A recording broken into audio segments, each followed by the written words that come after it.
كنت غلاما في حجر رسول الله صلى الله عليه وسلم وكانت يدي تطيش في الصحفة فقال رسول الله صلى الله عليه وسلم يا غلام سم الله وكل بيمينك وكل مما يليك فما زالت تلك طعمتي بعد رواه البخاري. حضرت عمر بن ابی سلمہ رضی اللہ تعالیٰ عنہ بیان کرتے ہیں کہ میں رسول اللہ صلی اللہ تعالیٰ علیہ وآلہ وسلم کے زیر پرورش ایک بچہ تھا اور میرا ہاتھ کھانا کھاتے وقت پیالے میں گھومتا رہتا تھا تو اللہ کے رسول صلی اللہ علیہ وآلہ وسلم نے مجھ سے فرمایا اے لڑکے اللہ کا نام لو یعنی بسم اللہ پڑھو، دائیں ہاتھ سے کھانا کھاؤ اور اپنے سامنے سے کھاؤ، بس اس کے بعد میرے کھانے کا طریقہ یہی رہا۔ کھانے اور پینے کے جو آداب ہیں کسی بھی مہذب معاشرے کے لیے بڑی اہمیت رکھتے ہیں اور خود اس کا اثر انسان کی زندگی پر پڑتا ہے۔ ہماری شریعت مطہرہ اتنی کامل و مکمل ہے کہ اس میں اس کھانے اور پینے کے آداب کی بھی رہنمائی موجود ہے اور بچوں کو تربیت دینے کا طریقہ بھی موجود ہے۔ سب سے پہلے تو ہمیں یہ چاہیے کہ آداب پر ہم خود بھی عمل کرنے والے ہیں۔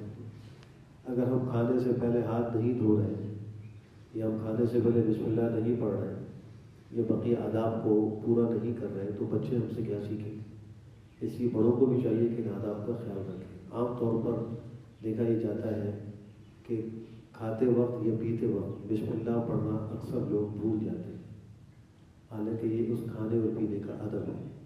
کوئی ایک ٹافی کھائیں، کوئی سونف کھائیں، کوئی چھوٹی سی چیز حلوہ کا ایک چمچہ آپ کھا رہے ہیں، کوئی ایک ٹکیا کھا رہے ہیں، تو جو بھی چیز کھائیں پہلے بسم اللہ پڑھیں۔ اور اس میں اس حد تک رعایت آئی ہے کہ اگر کوئی شخص بھول جائے اور درمیان میں یاد آئے تو پڑھے بسم اللہ اولہ و آخرہ، یہ پڑھیں۔ حدیث شریف کا مفہوم ہے کہ اگر بسم اللہ پڑھے بغیر کھانا شروع کر دیا جائے تو شیطان اس میں شریک ہو جاتا ہے اور اس کھانے کی برکت اٹھا لی جاتی ہے۔ اگر درمیان میں یاد آ جائے اور بسم اللہ اولہ و آخرہ پڑھ لیں تو شیطان نے جو کچھ کھایا ہوتا ہے اس کو وہ قے کر دیتا ہے اور اس کو ہضم نہیں ہوتا۔ تو جس کھانے پر بسم اللہ پڑھی جائے اس میں شیطان شریک نہیں ہوتا، اور جس گھر کے دروازے کو رات کے وقت جب کوئی شخص بند کرے تو بسم اللہ پڑھ کر بند کرے تو اس گھر میں شیطان داخل نہیں ہوتا۔ یہاں تک لکھا ہے کہ اگر گھر کے اندر بڑا کھلا صحن ہے یا کوئی باغ ہے تو دیوار تو کھلی ہوتی ہے، اوپر سے کوئی چیز آ سکتی ہے، لیکن فرمایا کہ نہیں، جب کوئی دروازہ بند کرتے ہوئے بسم اللہ پڑھ لے تو شیطان کو اللہ نے یہ قدرت نہیں دی کہ وہ دیوار پھاند کر آئے، وہ آئے گا تو دروازے سے آئے گا۔ تو جس دروازے پر بند کرتے وقت بسم اللہ پڑھ لی گئی اس دروازے سے شیاطین کا داخلہ بند ہو جاتا ہے۔ جس کھانے پر بسم اللہ پڑھی جائے اس میں شیاطین کا داخلہ ممنوع ہو جاتا ہے۔ دوسرا نبی فرمایا کہ سیدھے ہاتھ سے کھاؤ۔ ہم بسا اوقات بے توجہی سے بسکٹ لیا اور الٹے ہاتھ سے کھا لیا، سموسہ لیا الٹے ہاتھ سے کھا لیا، کوئی ایک چھوٹی چیز اٹھائی اور اس کو کوئی معیوب بھی نہیں سمجھتے۔ مغربی معاشرت سے اتنے زیادہ متاثر ہوئے، غیروں کا طور طریقہ ہمیں اتنا اچھا لگا کہ جیسے وہ کھڑے کھڑے الٹے ہاتھ سے بغیر بسم اللہ پڑھے ہاتھ دھوئے بغیر کھا لیتے ہیں، ہم نے بھی اس چیز کو کوئی مسئلہ نہیں سمجھا۔ حالانکہ ہاتھ دھو کر کھانے میں اس معنوی اور روحانی برکت کے علاوہ خود انسان کی جسمانی صحت کا بھی راز پوشیدہ ہے۔ اگر ہم چاہتے ہیں کہ ہماری صحت صحیح رہے تو کھانے سے پہلے ہاتھ دھونے کا اہتمام کیجیے۔ ہمیں پتہ نہیں کہ ہمارے ہاتھ پر کیا کیا جراثیم لگے ہوئے ہوتے ہیں، کہاں کہاں ہمارا یہ ہاتھ لگا ہوا ہوتا ہے، تو اگر ہم اس کو دھو لیں گے وہ صاف ہو جائے۔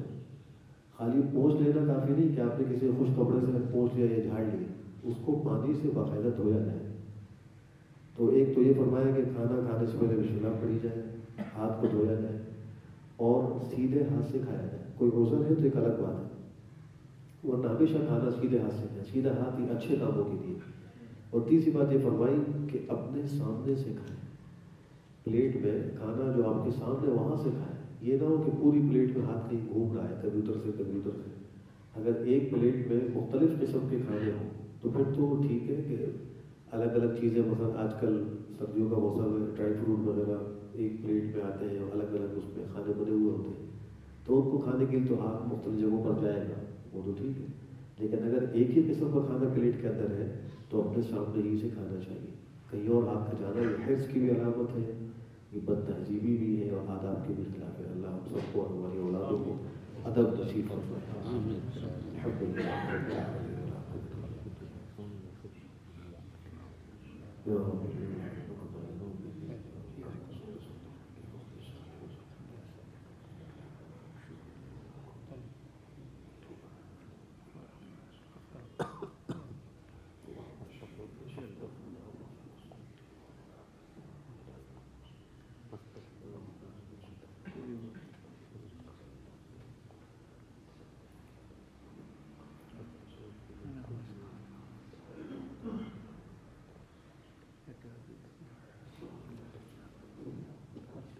یا